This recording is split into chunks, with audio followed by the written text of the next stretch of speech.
Hello. Welcome to the key of E major. You know, in the olden days, like in the 19th century, keyboards were tuned differently than they are today.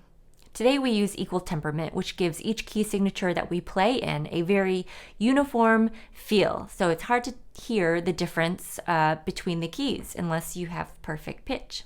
But before equal temperament was used for tuning, different keys had very distinct feels and some sounded quite awful and out of tune.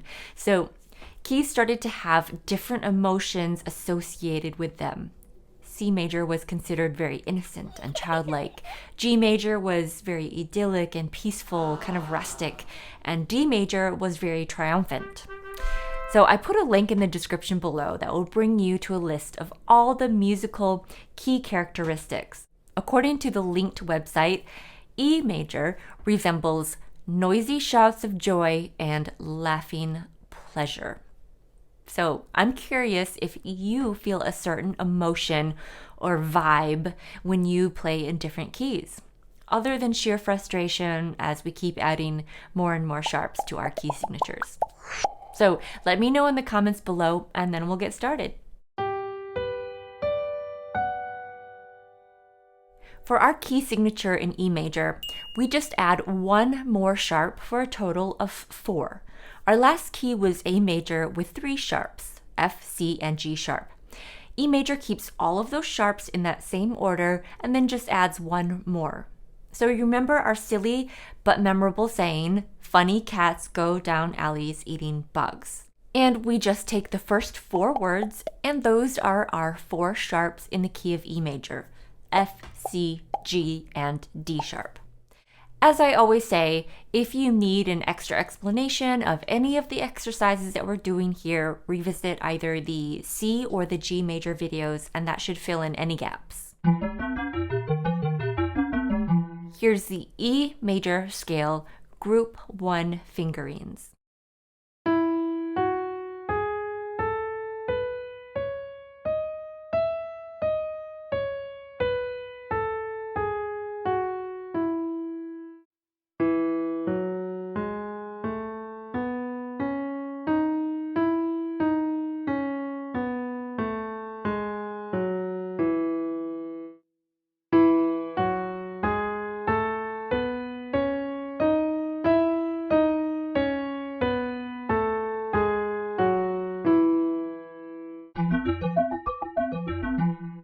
Here's the arpeggio. These are group 2 fingerings, so it's the same fingerings as D and A major.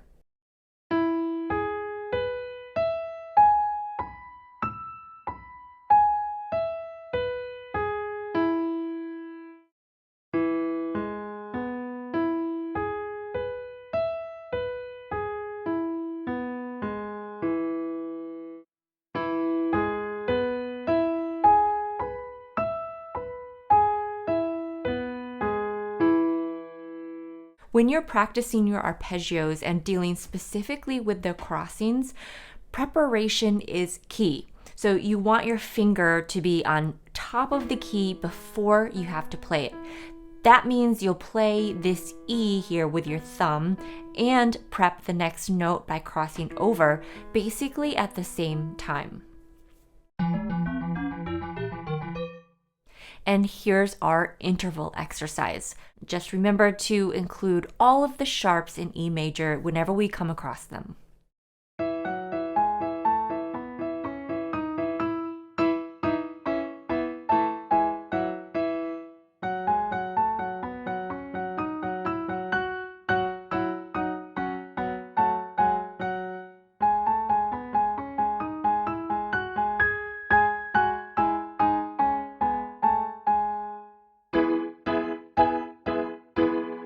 And as usual, we'll end our exercises with the 1, 4, and 5 chord inversions. So here's our E major scale, and now it's easy to see that the 1 chord is built on E, the 4 chord is built on A, and the 5 chord is built on B.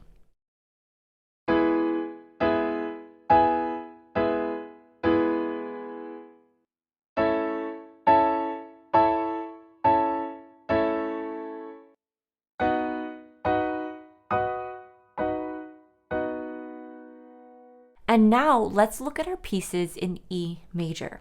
Here are all the pieces that I have available for you.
The piece that we'll learn together is Jingle Bells.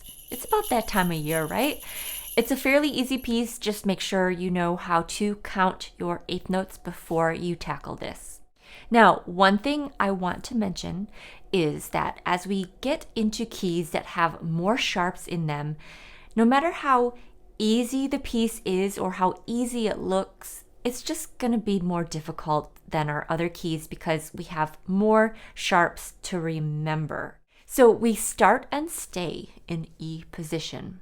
The left hand plays an interval of a fifth at the beginning, and it only plays these two notes throughout. So if you see it higher on the staff, you know it's the B, and if it's lower on the staff, it's the E. The right hand has the melody. I suggest practicing the right hand by itself first so you can hear the melody. Just make sure to go nice and slowly, and then go ahead and put your hands together.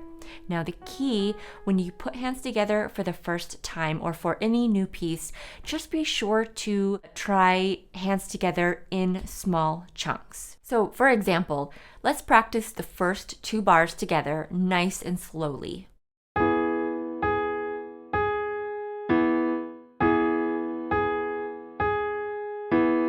And when that feels okay, then move on to the next two bars. Don't go back to the beginning every time, just start in the middle.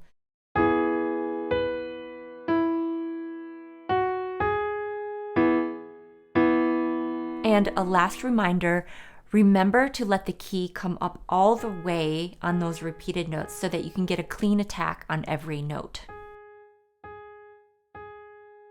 So here's how the whole piece sounds up to tempo.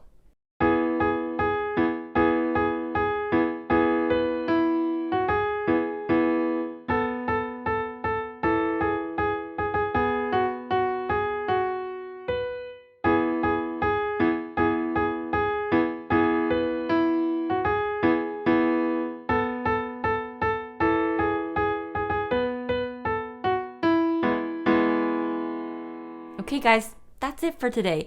Next week, our major key will be a fifth above E major. If you think you know what that is, help everyone else out by putting it in the comments below. So thanks for being here, and I'll see you next time.